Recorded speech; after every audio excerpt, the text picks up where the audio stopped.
Okey, kod arahan ni dia ada dua. Pertama dia ialah persekitaran. 3.1 tu persekitaran kod arahan. Dan yang kedua nanti ialah struktur kod arahan. Sistem komputer mampu melaksanakan arahan yang diberi oleh pengguna berdasarkan kod arahan yang diterima. Okey, kita akan bina kod arahan itu untuk difahami oleh komputer.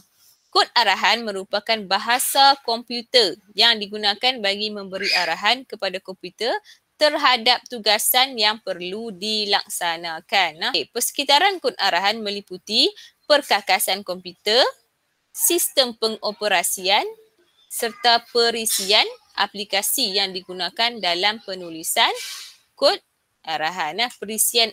Okey, penterjemahan bahasa komputer merupakan satu proses pengalihan bahasa daripada bahasa tabi'i kepada kod arahan yang boleh difahami oleh komputer.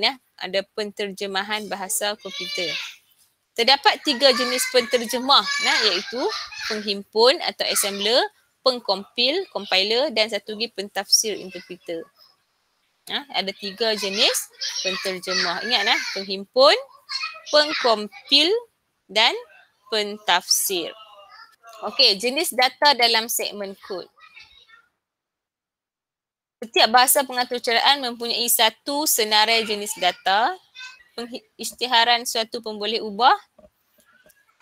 Dalam kita buat kod arahan ni, yang penting kat situ ialah pemboleh ubah. Pemboleh ubah. Nanti kita tengok apa maksud pemboleh ubah tu.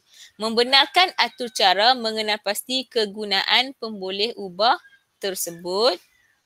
Menyimpan pemboleh ubah tersebut dalam storan ingatan dengan berkesan. Tu apa kegunaan. Kenapa kita perlu mengisytiharkan sesuatu pemboleh ubah tu. Okey. Yang seterusnya pemboleh ubah.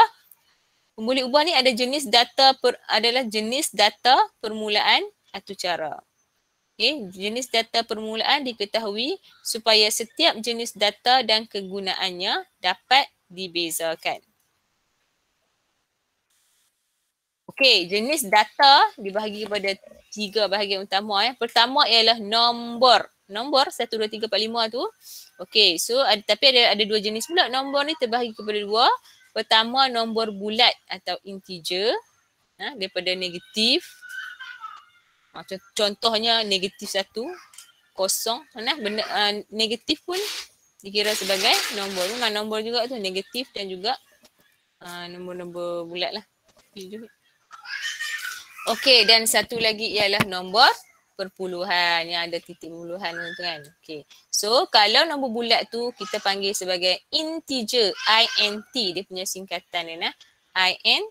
Kalau nombor perpuluhan, double, tulis double dia punya pemboleh ubah dan tulis double. Okey, seterusnya teks.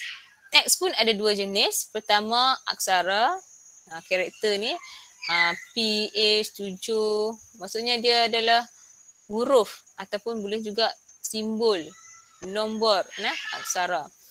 Ataupun satu lagi rentetan ataupun string. String ni adalah satu perkataan. Yang mudah kita ingat ialah perkataan. Adalah gabungan daripada char tu. Gabungan daripada aksara tu kita panggil string. Okey, nilai logik ataupun boolean ni dia 2 sahaja, ia sama ada benar ataupun palsu. Benar atau palsu. So, boleh ingat jenis data ada 3 kat sini. Nombor, teks dan nilai logik.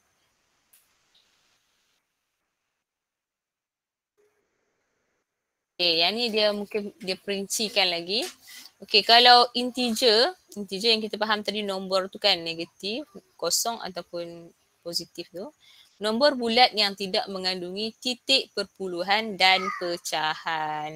Termasuk nombor negatif dan positif. Double pula. Double ni kategori nombor juga ni. Nombor yang mempunyai titik perpuluhan termasuklah positif dan negatif. String. String ialah satu jujukan susunan aksara. Dia adalah gabungan aksara. String ni adalah gabungan aksara yang membentuk satu perkataan biasanya.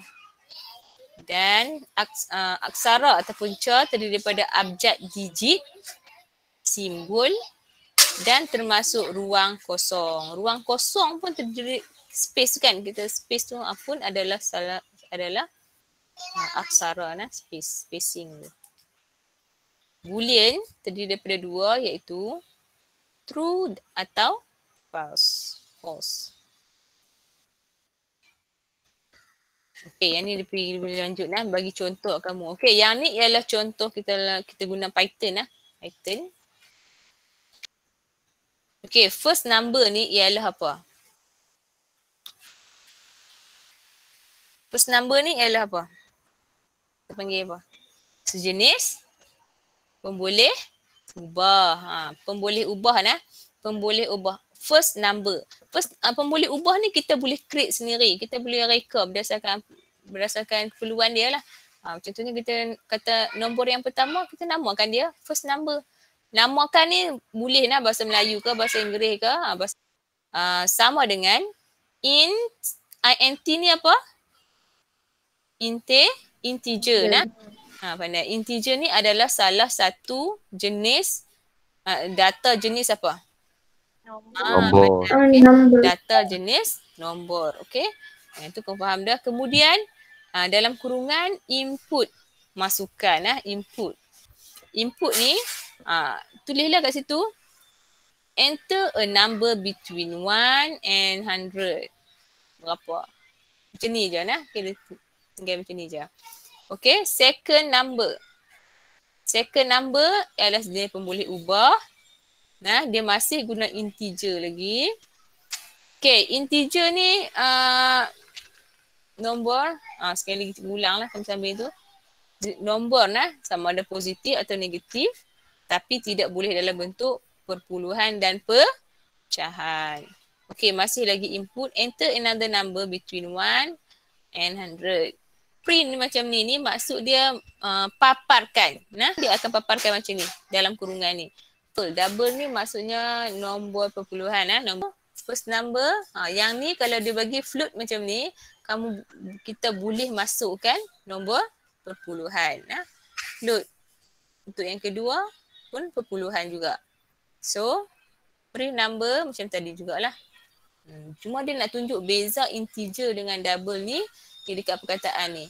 Float dan juga int ni, integer. Dia guna singkatan je. Okey, string. String ni ialah gabungan ataupun jujukan aksara tu kan. First name. Okey, yang ni dia first name ni apa kelas? Pemboleh ubah pertama. Okey, pandai. Ni adalah pemboleh ubah pertama. Ni second name ialah pemboleh ubah yang kedua. So masih juga input. Input ni maksudnya pengguna kena masukkan. Input ni kena masukkan. So masukkan nama pertama anda. So, kita pun tulislah nama. Yang kedua, input, masukkan nama kedua anda. Okey, print. Print tu maksudnya paparkan. Apa khabar? First name. Second name. Boolean, word, hello world. So, hello world. Word start with H besar. True. Word end with D. True. Word end with W. False. Tu je. Okey, kalau ca pula karakter ni. Aksara. Word. Hello world. Letter. Word. Kosong. So print.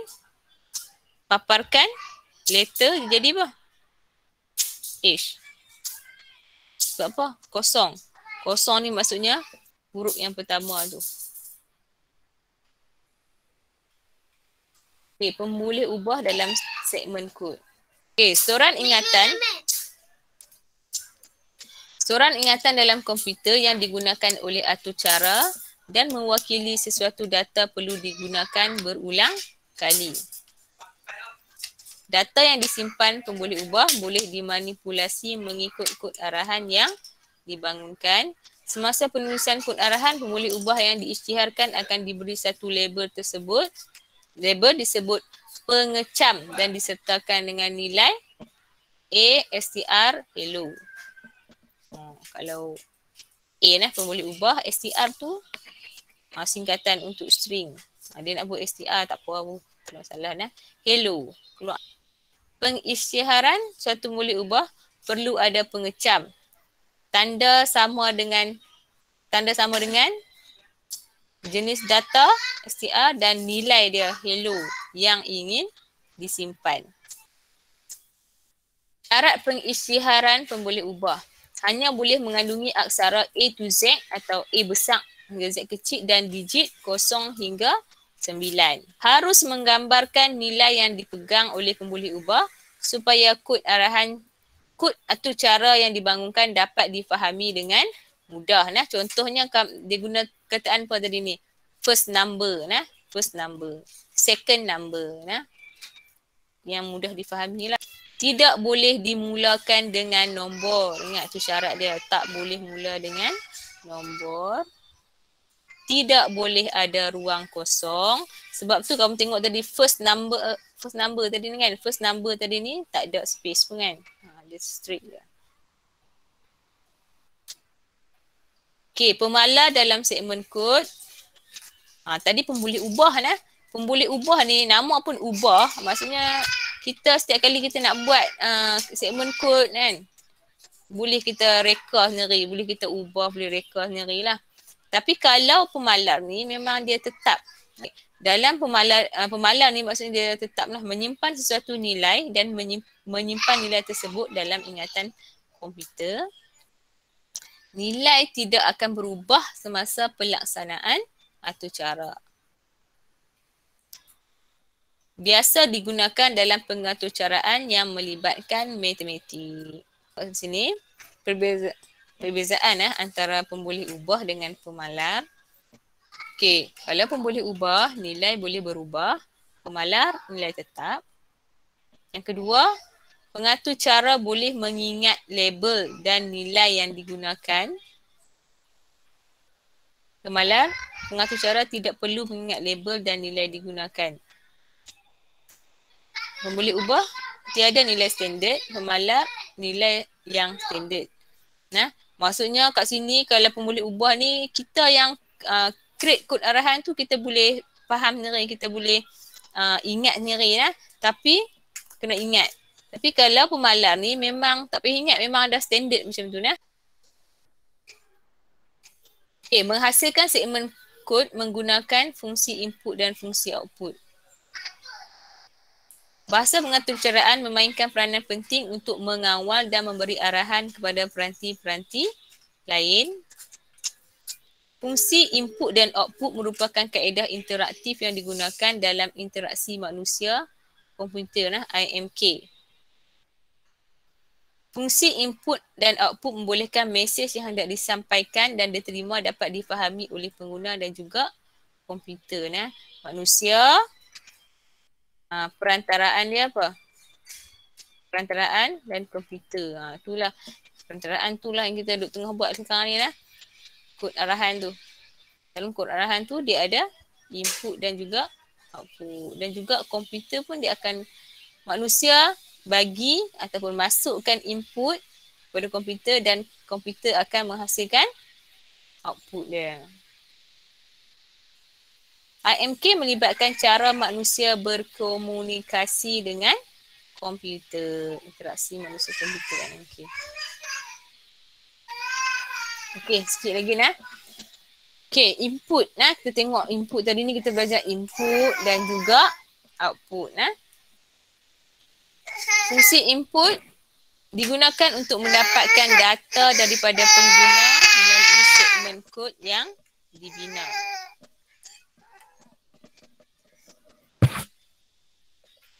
Okey, input ni kita dapat daripada mana? Daripada pengguna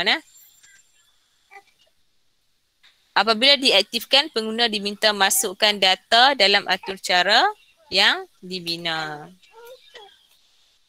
Papan kekunci memainkan peranan penting bagi memastikan data yang dimasukkan ialah seperti terkandung dan dipatuhi dalam segmen kod. Papan kekunci penting lah sebab kita nak masukkan data tu kan. Nak tulis nombor ke, nak masukkan nama kita ke, ikut pada. Okey, apabila diaktifkan, maksud kat sini diaktifkan tu, lepas kita buat kod arahan tu, kita perlu aktifkan Kita perlu aktifkan bagi dia proses. Kemudian barulah dia keluar paparan. Sila masukkan nombor. So kita pun pengguna pun masukkan nombor macam tu Okey. Papan kekunci, itulah peranan papan kekunci tadi ni. Sintaks fungsi input bagi setiap bahasa pengatur caraan adalah berbeza. Okey, tak apa. Kita pergi ke bahasa pengatur caraan. Okey, bahasa pengatur caraan kat sini dia ada C++, ada C, Java, Python. Python ni lah kita akan gunakan untuk tingkatan 2 ni dan Scratch. Scratch yang tingkatan 1 tu ni. Kan ada buat kan? Yang buat lah sebab kita secara maya kan. Ada yang buat, ada tak buat. Okey, Sintaks dia, okey, CIN, input. Ni kalau input Kalau input dia nama dia lain-lain, sintaks dia, perkataan untuk mengatakan masukkan tu, arahan masukkan tu adalah berbeza-beza Kalau Python senang, tulis input sahaja berbeza-beza. Kalau C++, CIN betul kan. Okey, format segment code. Macam tu. Okey, nampak berbeza-beza. Contoh integer umur macam tu. Cikgu rasa Python lebih mudah sebab itulah Python digalakkan digunakan di sekolah menengah ni. Okey, ni Scratch. Okay, last sekali. Merujuk output pula. Merujuk kepada maklumat yang dipaparkan pada skrin. Apa perkataan yang diguna tu tadi? Print. Ingat print. P-R-I-N-T tu. Paparkan. Okey, merupakan hasil daripada proses yang dilakukan oleh segmen kod atau data yang dimasukkan oleh pengguna melalui fungsi output. Okey, lepas tadi proses dia macam itulah. Lepas input, proses, kemudian output. Peranti output yang biasa digunakan ialah monitor lah. Dia paparkan semua tu dekat monitor. Maklumat yang dipaparkan adalah biasanya dalam bentuk message ni contoh. Kalau sintaks ataupun perkataan yang selalu digunakan dalam bahasa pengatur caraan ni kalau C++ macam tu C out. C printf. Kalau bilang Python dia tulis print. Print maksudnya paparan tu. Kalau Scratch when click apa jadi paparannya. Alright.